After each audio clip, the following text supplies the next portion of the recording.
ಹೋಗಿ ಬಂದ್ಬಿಟ್ಟು ಕೇಳ್ತಾಳೆ ಅಮ್ಮನ, ಅಮ್ಮ ಅಮ್ಮ ನಂಗೆ ಒಂದು ಸೈಕಲ್ ಬೇಕಮ್ಮ ಅಂತ.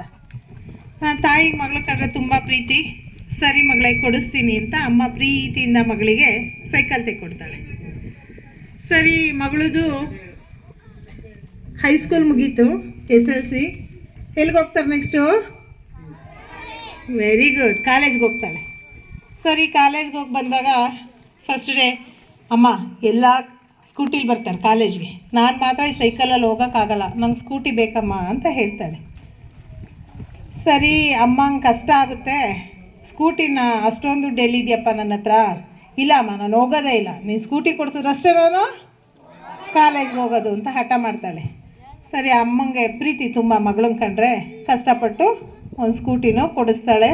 ಜೋಪಾನಾಗಿ ಒಬ್ಬ ಮಗಳೇ ಅಂತ ಹೇಳಿಬಿಟ್ಟು ಕಳಿಸ್ತಾಳಮ್ಮ. ಸರಿ, ಮಗಳು first year PU, second year PU ಎರಡೂ ಮುಗಿಸಿದ್ಲು. ನೆಕ್ಸ್ಟು ಎಂಜಿನಿಯರಿಂಗ್ ಕಾಲೇಜಲ್ಲಿ ಸೀಟ್ ಸಿಗ್ತಾವಳಿಗೆ. ಸರಿ, ಎಂಜಿನಿಯರಿಂಗ್ ಸೇರಿಸಿದ್ಲಮ್ಮ ಕಷ್ಟಪಟ್ಟು ಮಗಳನ್ನ. ಫಸ್ಟ್ ಡೇ ಕಾಲೇಜ್ಗೆ ಹೋಗಿ ಬಂದ ತಕ್ಷಣ ಅಮ್ಮ ನಂಗೆ ಮೊಬೈಲ್ ಬೇಕಮ್ಮ.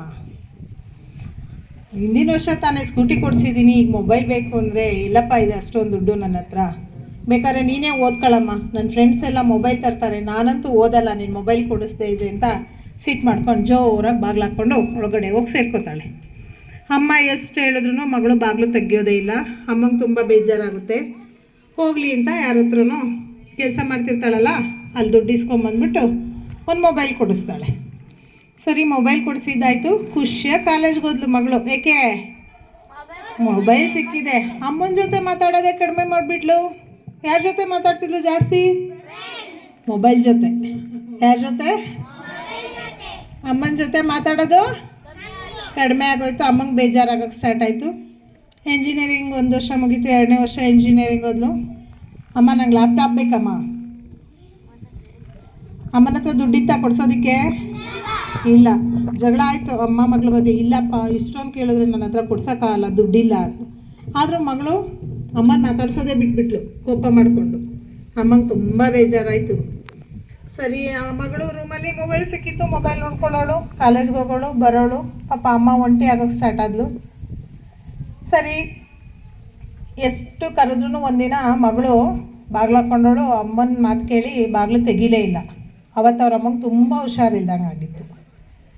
ಅವ್ರ ಅಮ್ಮಂಗೆ ಮಗಳ ಜೊತೆ ಮಾತಾಡ್ಬೇಕು ಅನ್ನಿಸ್ತಿತ್ತು. ಎಷ್ಟು ಬಾಗಿಲು ತಟ್ಟಿದ್ರೂ ಬಾಗಿಲು ತೆಗೀಲೇ ಇಲ್ಲ. ಅಮ್ಮಂಗೆ ಎದೆ ನೋವು ಬರೋದಕ್ಕೆ ಸ್ಟಾರ್ಟ್ ಆಯಿತು. ಸರಿ, ಕೂಗಿದ್ಲು ಮಗಳನ್ನ. ಮಗಳಿಗೆ ಸಿಟ್ಟು ಬಂದಿತ್ತು. ಹೋಗಮ್ಮ ಸುಮ್ಮನೆ ಮಲ್ಕೋ, ಎಷ್ಟು ಮಾತಾಡ್ತಿ ಅಂತ ಅಮ್ಮನ ಬೈದು ಕಳಿಸ್ಬಿಟ್ಲು. ಅಮ್ಮ ಬಂದು ಮಲ್ಕೊಂಡ್ಲು, ಸತ್ತೇ ಹೋಗ್ಬಿಟ್ಲು ಅಮ್ಮ. ಬೆಳಗ್ಗೆ ಎದ್ದು ನೋಡ್ತಾಳೆ ಮಗಳು. ಬೆಳಗ್ಗೆ 9 ಗಂಟೆ ಆಗಿತ್ತು.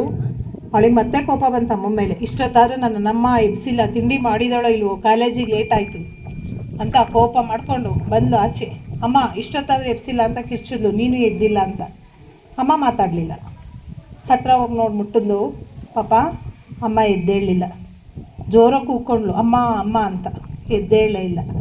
ಅಮ್ಮನ ಕೈಲಿ ಒಂದು ಲೆಟ್ರಿತ್ತು.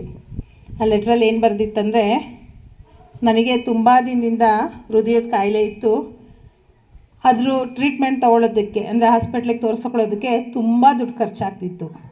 ನಾನೇನಾದ್ರು ಹಾಸ್ಪಿಟ್ಲಿಗೆ ತೋರಿಸಿ ಈ ಕಾಯಿಲೆ ವಾಸಿ ಮಾಡ್ಕೊಂಡಿದ್ರೆ ನಿನಗೇನು ಕೊಡ್ಸೋಕ್ಕಾಗ್ತಿರ್ಲಿಲ್ಲ. ನನ್ನ ಜೀವಕ್ಕಿಂತ ನಿನ್ನ ಜೀವನ ಮುಖ್ಯ ಅನ್ನಿಸ್ತು. ಹಾಗಾಗಿ ನಾನು ನಿನಗೋಸ್ಕರ ಎಷ್ಟು ಬೇಕೋ ಅಷ್ಟು ದುಡ್ಡನ್ನು ಬ್ಯಾಂಕಲ್ಲಿ ಇಟ್ಟಿದ್ದೀನಿ. ನಿನಗೋಸ್ಕರ ಒಂದು ಮನೇನೂ ಕೊಂಡ್ಕೊಂಡಿದ್ದೀನಿ, ಅದ್ರ ಕೀ ಬೀರಲ್ಲಿದೆ, ನೀನು ಸುಖವಾಗಿರು ಅಂತ ಲೆಟ್ರಲ್ಲಿ ಬರೆದಿತ್ತು. ಆ ಲೆಟ್ರ್ ಓದಬೇಕಾದ್ರೆ ಮಗಳ ಕಣ್ಣಲ್ಲಿ ನೀರು ಬರ್ತಾಯಿತ್ತು. ಆದರೆ ಆ ನೀರಿಗೆ ಬೆಲೆ ಇರಲಿಲ್ಲ, ಕಣ್ಣೀರಿಗೆ. ಯಾಕೆ? ಅಮ್ಮ ಸತ್ತೋಗಿದ್ಲು. ಅವಳಿಗೆ ಹಂಗೆ ಅನ್ನಿಸ್ತು, ನನಗೆ ಈ ದುಡ್ಡು ಮನೆ ಏನೂ ಬೇಡ, ಮೊಬೈಲು ಲ್ಯಾಪ್ಟಾಪು ಏನೂ ಬೇಡ, ನನಗೆ ಯಾರು ಬೇಕು ಅನ್ನಿಸ್ತಿದೆ? ಅಮ್ಮ ಬೇಕು ಅನ್ನಿಸ್ತಿದೆ. ಹೌದಲ್ವಾ? ಇವಾಗ ಯೋಚನೆ ಮಾಡಿ, ಅಮ್ಮ ಬೇಕು ಅಂದ್ರೆ ಪ್ರಯೋಜನ ಇದೆಯಾ? ಮಗಳು ಹಾಗೆ ಮಾಡಬೇಕಿತ್ತ? ಪ್ರೀತಿಯಿಂದ ನಡ್ಕೋಬೇಕಿತ್ತಲ್ವಾ? ಅಮ್ಮನ ಕಷ್ಟನ ಅರ್ಥ ಮಾಡ್ಕೋಬೇಕಿತ್ತಲ್ವಾ? ತಪ್ಪು ಮಾಡೋದ್ಲಲ್ವಾ ಮಗಳು? ನೀವು ಆ ತಪ್ಪು ಮಾಡ್ತೀರಾ? ಪ್ರಾಮಿಸ್? Very good.